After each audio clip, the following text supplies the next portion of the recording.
Now, to be indie is difficult. Even the most heavy hitters like Don Blue and Ralph Bakshi, those the ones who got basically the quotes of Walt Disney. You want people in theaters, you must basically reinvent animation. And they did, but the only problem is all the other animators, all the people who changed the game always must kneel to the companies because whatever they say, they do it. This is why you get regurgitated the same idea over and over again. Only one company can completely put their phone down and figure out how to do that. That will be Glitz Productions. They are the one who changed the game forever because they created a new roadmap how to do animation for everyone cheaper, easier, and more confident. But if you don't know animation or specifically companies won't risk nothing new because it's just too expensive and they don't know if it would be rewarding. In other words, even Japan does the same thing. They don't risk anything only if the manga is successful and adapted to anime. That's the only ways they actually do it. That's what I mean. Glitz Production just changed the game completely.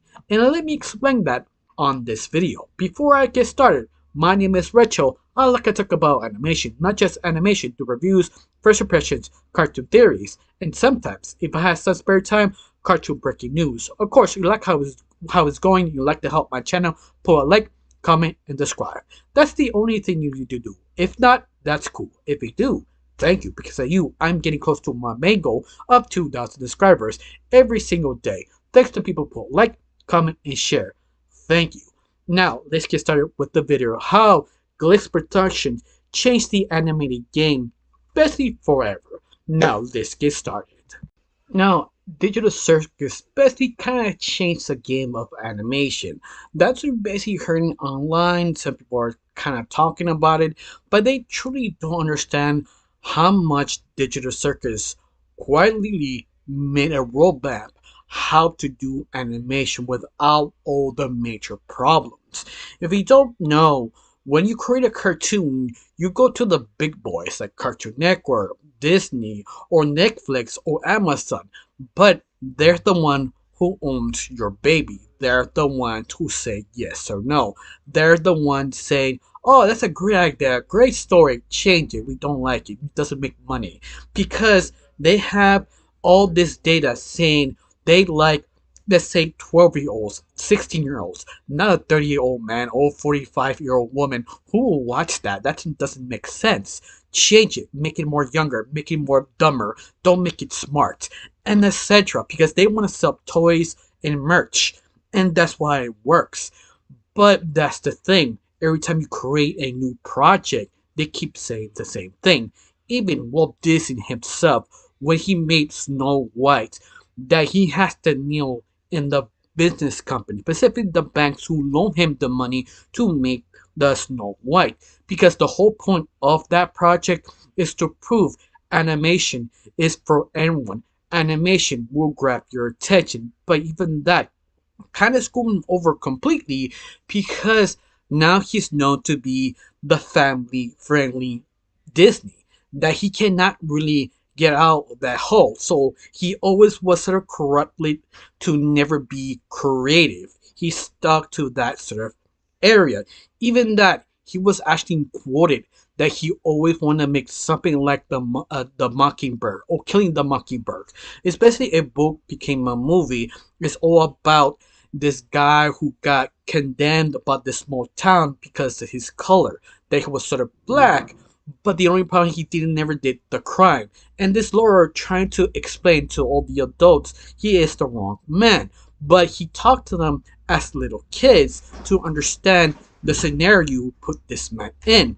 But when he explained to the little kids, they talked to him like the mature adults because they were not really influenced of the adults and their opinions.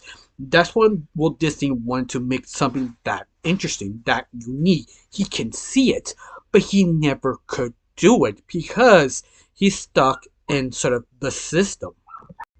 Of course, some of you saying this is the reason why I prefer anime. Anime is very creative. You have to say No, not really. They have its own problems because anime or Japanese business people will not risk anything, even that is a very unique idea. They prefer just adapt manga because manga has its audience. You grab that audience, you get extra more people interested reading the manga, except for the anime because they only do one season just to promote the manga. If you look the anime, you never gonna see season two, only if extremely popular like My Hero Academia. Just to remind you, My Hero Academia failed the first season, failed to grab people's attention. A fact, it was several years they gave it a second chance because the numbers will keep growing of the DVD sales to watch this specific anime. That's the only reason why they gave it a season 2 before you know it, we're now on season 7 because the popularity actually grow. They never intended to continue the anime because of that. Even that sometimes they do allow different creators who is especially super well known or super successful to create new IP. Even that, they're very hesitant. You have to be really successful to do something different. If not, it's not like have to be shoulder jump. Have to be little boys kicking their ass for power ups and super saiyan moves. And that's the only adaptation you will get. But that's what I mean. Glitch Productions completely changed the game because they do not need to be reliant on IP, like very old IP, like Batman, Spider-Man, or a different based on a book like Wild Bunch that is based on a book. That's the only reason that was adapted. And that's sort of the problem with mainstream media. They will not risk because they have a sort of saying of they don't want to be poor, so they don't risk any new ideas. But poor business people who have nothing to lose become rich because they got nothing to lose. That's why it's sort of the mentality of mainstream media. But Kill Glitch Production changed the game completely. How, why, and how they actually did it is the roadmap they created that everybody can actually copy it and change the animation media. Basically, we create new ideas, more fresh, more unique, without being sort of restricted by the big companies because it needs to be basically popular so we can actually make it. If it's not, we don't care. If it's a new idea, we still change it. And this is give the rights to the creators because Glitch Production just does let the animator beat the animator. Just animate, but make new ideas. And also, you can have full control of your baby till you end the series. What I mean is, if you feel there only has to be one season, that's it. They don't ask for more. They're not running around like The Simpsons, South Park, or Family Guy. You only have one idea because the creator thought that's it. That is very unique approach because no one would say, "Oh, one season, we're not gonna pick it up." This is what gives it a little from Glitch Productions. And I think the defense of basically just a digital circus to see something so left pocket, so different, so refreshing that people want more. Because it's something you don't see every single day. Even how the characters could feel a little generic, but yet grabs your attention.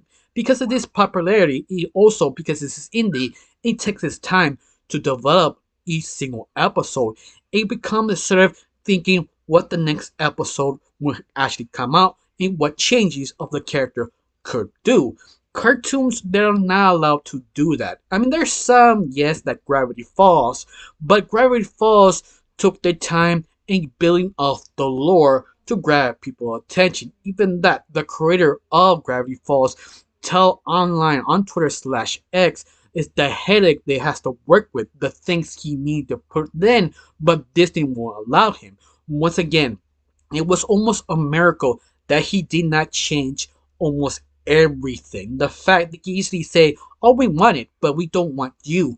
Get out." They can easily fire him on the spot because who are you? Who should we listen to you?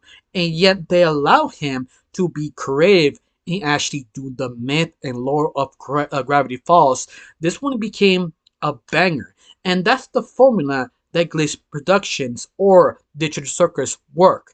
That allows you to really think what happened next for each episode. In fact, this is the point of the moment I'm talking about. This is what adult media should be. Allow fans to be speculation, theorize. Who's your favorite character? Where you think this character would go or not go?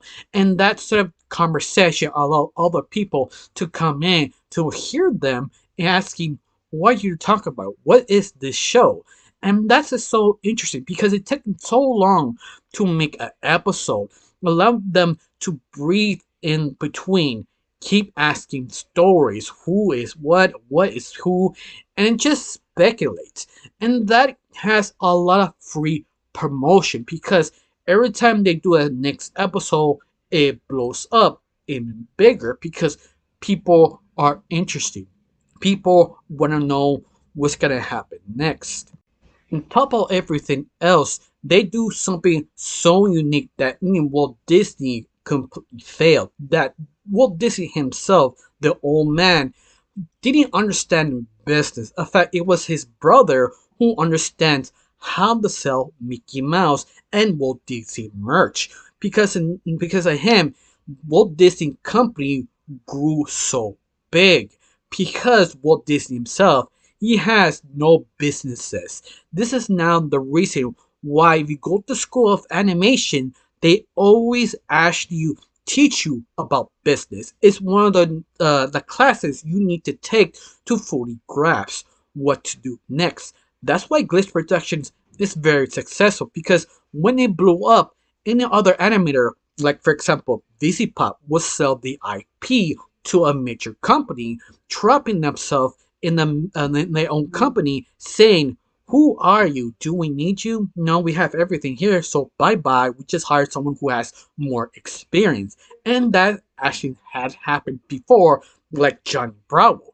John Bravo, the main creator, got fired under less than a year, realizing, why we have this guy who doesn't now have enough experience? Just let him go.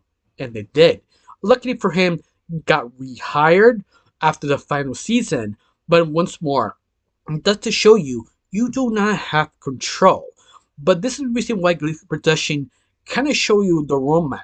Because leaving the creator what he wants to do, lead him, her or they, to do what they need to do, show the criteria of the person attempted to do it. Understanding the creator is so important. Usually the creator never was in charge. Usually they give him to be the coach, not the lead, not the main boss, not even the main lead writer. One of the big examples is the original Ben 10, the man of action who pitched the original idea of Ben 10. They got benched. They just was, you think this how the show works, right? Yeah, right. That's what I think. You don't want us to do it? No. Stay in the corner. And they did it themselves. That's why I mean Glitch Production is so different. That allowed them to actually really truly think about the show and what it allowed them to do. Now the other thing is just sort of brilliant is when they got so popular they getting out merch. What I mean is they actually the first one who actually have a manga based on their own show. In fact, the first issues are coming out according to Toonhive, but not just the merch. Pop-up stores in Japan. That almost unheard of how popular the show is. On top of this, they actually made a deal with Netflix. That is huge. This means they had to sell the IP to Netflix, right? No, this is the game changer who changed everything because they put the foot down saying, do you want this? You have to follow our rules. We are for control. You do not have the IP. We are allowing you to use our episode as streaming service show. But once more, we are renting it for you, not giving it to you. This is a rental. So every time that Glitch Production drop an episode, it comes first on YouTube, later on appears on Netflix. This is a deal is very beneficial to Glitch Productions because they show you that the animators can keep the IP. At least on Glitch Production, we don't know if they still own the rights of the original IP or they don't. That's I don't know. That is served them in closed doors. But besides that, just to show you, you have to be business smart. You understand when to put your foot down and not. To understand you don't own anything. We just rented it for you. That itself showed the other indie animators. Wait, we could do that. We could do the same thing, but you have to be very patient and very careful. He understands how the business works. This is the reason why they always teach you business classes and learning of animation to understand what they're saying and understand when you're getting back. Because usually they screw you over. Even that you're the creator, you will not get paid for a single dime of the merch, the all the restreaming or re-airing on television. This is the reason why you hear a lot of main creators, like for example, the creator of Villainous, that Andy himself actually voices Black Cat because it's the only way he get paid extra fees. So you get the idea why the creators always voice a character because they want to pay him back for extra benefits, the reruns, or the merch. This is the only way he can actually put his teeth on it and make sure he's the one who created. He's the one, or they or she made the whole franchise. But on top of everything else, it just made this so interesting. Nobody knew this will actually work because no other network or streaming service will risk that. Because how about if they screw up, like they cuss, say they're racist slur, or do something that the fans doesn't like? That's why they want to own the IP. That's why they must have full control. One another good example, Visipop. Visipop doesn't own her IP, specifically of Hasbin Hotel. She owns Hell the Boss, but she doesn't own Hasbin Hotel. Amazon easily just fire her. Look in her work. You know what? You're semi-talented, but we don't like you because you give us bad press, so we're firing you. We make basically another music person, producer who has more experience than you could do a better job. So bye bye. And that's it. And she cannot say anything. And that's what the major mind blowing really is because Glaze Production still owns the rights. They allow the creators do whatever they want. Because of this, nobody really knows what happened when they actually first time they dropped the third episode on Netflix. No one is sure this would be successful or backfired or what. And you know what? It was one of the biggest major surprise. This confirms people were still watching on Netflix. Not even that it's just very low rankings on number 37. Uh, uh, Digital Circus was, if I remember right, third place on America, and that's just mind blowing. Other completely different countries was number one on the streaming service on Netflix. On Mexico, I think Spain, in other different countries, all them shows, Digital Circus was number one. Even that, you have to realize this was after a day later. Even that, where they dropped the third episode, Glitch Production wasn't sure the fans will watch the first episode on YouTube because when you do that, the numbers will drop. So you don't know this was a very good idea. But surprisingly, it really was. The deal was successful. Who thought Netflix was the one who pushed the limit of how you should best represent animation? Be known, the cartoon community despise Netflix. In fact, every time you look on any new project IP of animation, and they keep reposting or saying something like, "Oh, so you can do one season and cancel it. So what's the point in watching?" That's the thing. People know how Netflix is. they know they gotta cancel it just after one season. And that's the shocking part. They cannot cancel it. They can say, we don't want it anymore, don't give it to us. They can still make it. That's the mind blowing. They're not allowed to touch Digital Circus without Glitch Production permission. This was a huge success. They made a roadmap to everybody to see this is a possible.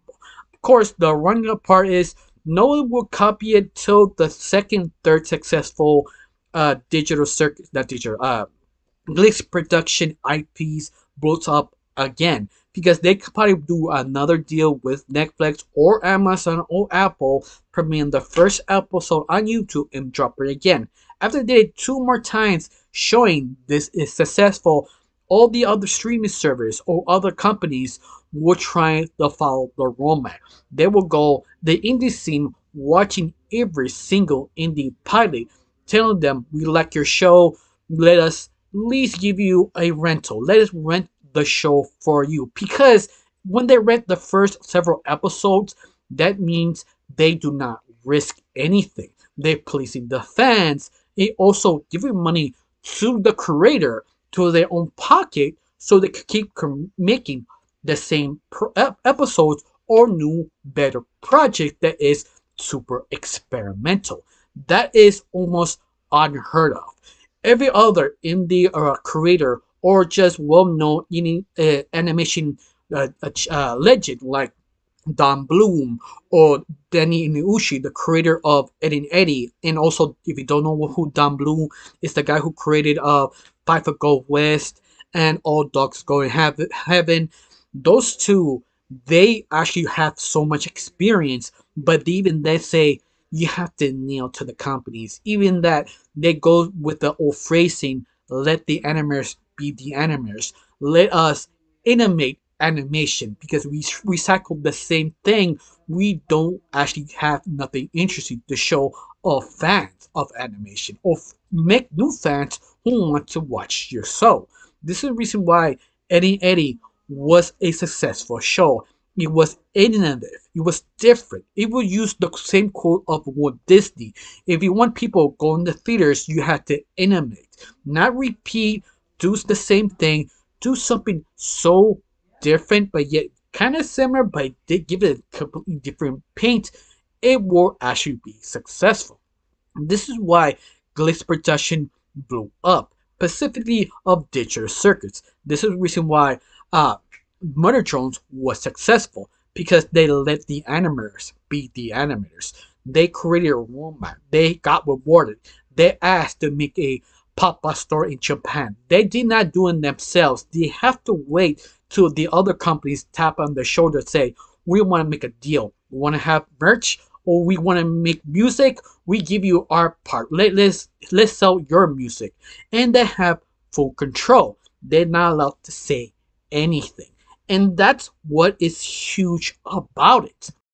That's why Walt Disney, Don Bloom, Danny Inuuchi, all the other big wigs like Ginny Garcia, I know I'm butchering all the names, or Rebecca Sugar, all of them must kneel to the companies to make the show, except Glitch Productions. Glitch Productions, they are the indie scene. They struggle, ask for money, did whatever they can, and they did it because they understood they have to have a good product. Innovate. And also, most important, make sure you understand business. And that's why they're so successful. That's why they're so reserved, waiting to the right time to they ask them. If they go to them, they have no power, no control. And that's the genius part. Because of that, they have a roadmap.